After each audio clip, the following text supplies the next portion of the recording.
अस्सलाम वालेकुम respected viewers. I am doctor Mohammad Ansari, consultant child specialist. आज की मेरी टॉक एक्यूट वायरल हेपेटाइटिस यानी पीला यरकान के बारे में है। मैं आज की वीडियो में आपको बताऊंगा कि पीला यरकान क्या होता है, ये कैसा मर्ज़ है, किस वायरस की वजह से होता है, कौन सी चीज़ों की वजह से होता है।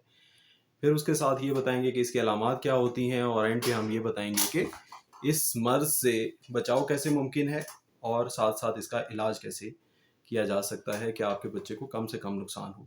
इसमें ग़िज़ा कैसी लेनी चाहिए और इसमें जो है वो पानी का इस्तेमाल जो है वो कैसा होना चाहिए। सबसे पहले ये बताते हैं AVH यानी एक्यूट वायरल हेपेटाइटिस या जिसे हम पीला यरकान भी कहते हैं आम इस्तिलाह में। पीला यरकान एक मौदी मर्ज़ है, यानी ये कंटेजियस डिजीज़ है, एक शख्स से दूसरे शख्स को ट्रांसफ़र होता है। ये कुछ वायरसेस होते हैं जिनकी वजह से होता है। Hepatitis A virus, hepatitis E virus, बच्चों में सबसे ज़्यादा कॉमन जो है वो हेपेटाइटिस ए वायरस होता है। और हेपेटाइटिस ई वायरस जो है वो टीनेजर्स में जो डॉर्मेट्रीज में रहते हैं, जो हॉस्टल्स में रहते हैं, उनमें हेपेटाइटिस ई वायरस की वबा भी जो है वो फैल सकती है।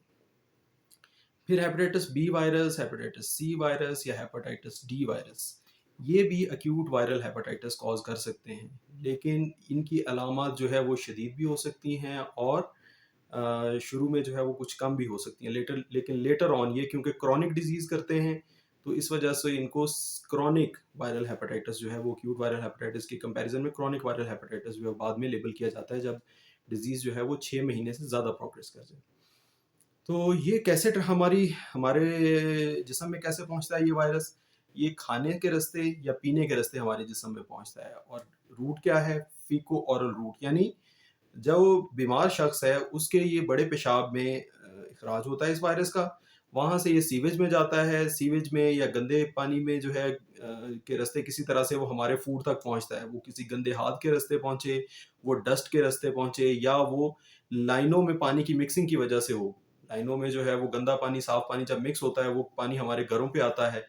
तो हम जब उस पानी का इस्तेमाल करते हैं, आम तौर पे लोग कहते हैं कि जी हम तो मिनरल वाटर इस्तेमाल कर रहे हैं, हम तो उबला हुआ पानी इस्तेमाल कर रहे हैं, लेकिन इवन नहाते हुए बच्चे पानी पी जाते हैं। बच्चे कुल्ली करते हुए जो है वो पानी पी जाते हैं, जो टैप वाटर होता है। और इसी तरह से जब हम बर्तन धोते हैं ऐसे गंदे पानी में, तो उससे बर्तनों पे बाज़ का ज़्यादा पानी लगा रह जाता है, ये जरासीम ज़्यादा मिकदार में बर्तनों में चले जाते हैं। और वो अनपका हुआ, बगैर उबला हुआ पानी जब हमारे अंदर जाता है, तो वो जरासीम की हमारे अंदर जो है अफ़ज़ाइश नस्ल होती है और एक्यूट वायरल हेपेटाइटिस हो जाता है। तो इसी वजह से जो है वो इंटरनेशनल बॉडीज़ रिकमेंड करती हैं, और सारी दुनिया में ऐसा ही है कि जो हाउस होल्ड वाटर है, उसका जो है वो ड्रिंकिंग ग्रेड का होना चाहिए। जो हाउस होल्ड का वाटर हम इस्तेमाल करते हैं फॉर बेथिंग, फॉर वॉशिंग और यूटेंसिल्स, वो जो है वो ड्रिंकिंग ग्रेड का होना चाहिए। उसमें कॉलीफॉर्म नहीं होने चाहिए, उसमें हेपेटाइटिस के वायरस नहीं होने चाहिए, ताकि बच्चों को इस तरह के वबाओं से बचाया जा सके, बच्चों को भी और बड़ों को भी। फिर जब ये वायरस आपको लग जाए, खुदा ना खास्ता ये जिगर की सूजन कर दे, तो अलामत क्या होती हैं? दाईं तरफ पेट में दर्द होता है, बच्चा जो है वो मतली या उल्टी का जो है वो शुरू में कंप्लेन करता है, और बाद में जो है जैसे-जैसे बीमारी बढ़ती है तो बहुत ज़्यादा उल्टी होना शुरू हो जाती है। बच्चा कुछ खा पी नहीं सकता, उसे बुखार होता है, जिस्म में दर्द होता है, और बच्चे का जो है वो पीलिया उसे ज़ाहिर होना, यानी पीला यरकान ज़ाहिर होना शुरू हो जाता है। बच्चे की आँखें भी पीली हो जाती हैं और उसका छोटा पेशाब जो है बहुत गाढ़े रंग का होता है। जब भी आपके पास मरीज़ आए, जब भी आपके पास कोई घर में ऐसा फ़र्द हो जिसको बार-बार उल्टी हो रही हो, तो उसका पेशाब का, छोटे पेशाब का रंग ज़रूर देखें, उसकी आँखों का रंग ज़रूर देखें, उसके मुँह के अंदर तालू का रंग, पैलेट का रंग ज़रूर देखें कैसा है। ये सारी अलामत होती हैं जिससे पता चलता है कि बच्चे को जिगर का आर्ज़ा लाहिक हो रहा है, एक्यूट वायरल हेपेटाइटिस यानी पीला यरकान हो रहा है। ये इसकी अलामत होती हैं। जब आप डॉक्टर के पास पहुँचते हैं तो आम तौर पे डॉक्टर देखता है तो जो उसका जिगर है वो सूजा हुआ होता है और टेंडर होता है, बच्चे के पेशाब का रंग बहुत ज़्यादा गाढ़ा होता है, बच्चे को जॉन्डिस हो गया होता है जिसे पीला यरकान भी कहते हैं। बच्चे में बुखार होता है, बच्चे को फटीग होती है, और जब बच्चे का बीपी चेक किया जाता है तो वो भी लो होता है और दिल की धड़कन तेज़ हुई होती है, क्योंकि पानी की कमी हो जाती है। बच्चा ना पी सक रहा होता है और जो पी रहा होता है वो उल्टी की सूरत में बाहर निकल रहा होता है। तो ऐसे बच्चों को खाना क्या दें? डॉक्टर तो आपका इलाज करेगा, लेकिन घर पे इससे पहले कि आप डॉक्टर के पास जाएँ या डॉक्टर के पास होके भी आ जाएँ, तो बाज़ तो डॉक्टरों के पास आम तौर पे पाकिस्तान में इतना टाइम नहीं होता कि वो आपको डिटेल में उसकी जो है वो प्रिवेंशन बता सकें कि क्या-क्या कुछ खाना है, क्या नहीं खाना, कितने ग्राम प्रोटीन लेनी है, कितना फैट्स लेना है या नहीं लेना है। तो ये चीज़ें मैं अभी आपको बताऊँगा यहाँ पे कि जब आप बेबी को या आपको खुद खुदा ना ख़ास्ता अगर AVH हुआ है, लाहक है, तो उसमें आपने ज़्यादा पानी पीना है, ताकि आपके जिस्म से जो टॉक्सिन्स हैं वो निकलते रहें, वो ईज़िली निकलते रहें। जो जिगर जो है वो डिटॉक्सिफ़ाई नहीं कर पा रहा, वो आपके जिस्म से पेशाब के रास्ते निकलते रहें, नंबर 1। नंबर 2, आपने जो है वो ऐसी चीज़ों का इस्तेमाल करना है जिससे मैदे की बिल्कुल तेज़ाबियत ना हो। आपने तली हुई चीज़ नहीं खानी, आपने मसालों वाली चीज़ नहीं खानी, आपने मुरग़्ग़न चीज़ें नहीं खानी, आपने जो है बहुत ज़्यादा भुनी हुई चीज़ें नहीं खानी। तो आपने जो है वो इस्तेमाल करना है फ्रेश चीज़ों का। उसमें फ्रेश जूसेस हैं, उसमें फ्रूट्स हैं, उसमें वेजिटेबल्स हैं, उसमें बॉइल्ड वेजिटेबल्स हैं, उसमें जो है वो बगैर तड़का लगी हुई चीज़ें हैं, जैसे दालें हैं। अगर आपने गोश्त का इस्तेमाल करना है तो गोश्त का इस्तेमाल 1 ग्राम से 2 ग्राम पर केजी पर डे से ज़्यादा नहीं होना चाहिए। 1 ग्राम जो है वो अच्छी मिकदार है, क्योंकि ये गोश्त जाके जिस्म में और ज़्यादा यरकान पैदा करता है, या आम अल्फाज में ऐसे कह लें जैसे कि गर्म ग़िज़ा है और मैदे के जिगर के ऊपर और मैदे के ऊपर, दोनों के ऊपर मुज़र असरात पैदा करती है। तो जिस वक़्त बच्चे को ये आर्ज़ा लाहक हो AVH का और या बड़े किसी को, तो आपने गोश्त का इस्तेमाल, चिकन का इस्तेमाल, अंडे का इस्तेमाल बिल्कुल कम कर देना है, यखनी का इस्तेमाल बहुत कम करना है। उससे ये फ़ायदा होगा कि जिस्म में यरकान ज़्यादा नहीं बनेगा, इसलिए जिगर को ज़्यादा काम नहीं करना पड़ेगा और जिगर को रेस्ट मिलेगा और टॉक्सिन्स भी नहीं बनेंगे, अमोनिया नहीं बनेगा जिस्म में। तो उससे जो है वो जिगर को थोड़ा-सा रेस्ट मिलेगा और वो जल्दी से रिकवर हो जाएगा।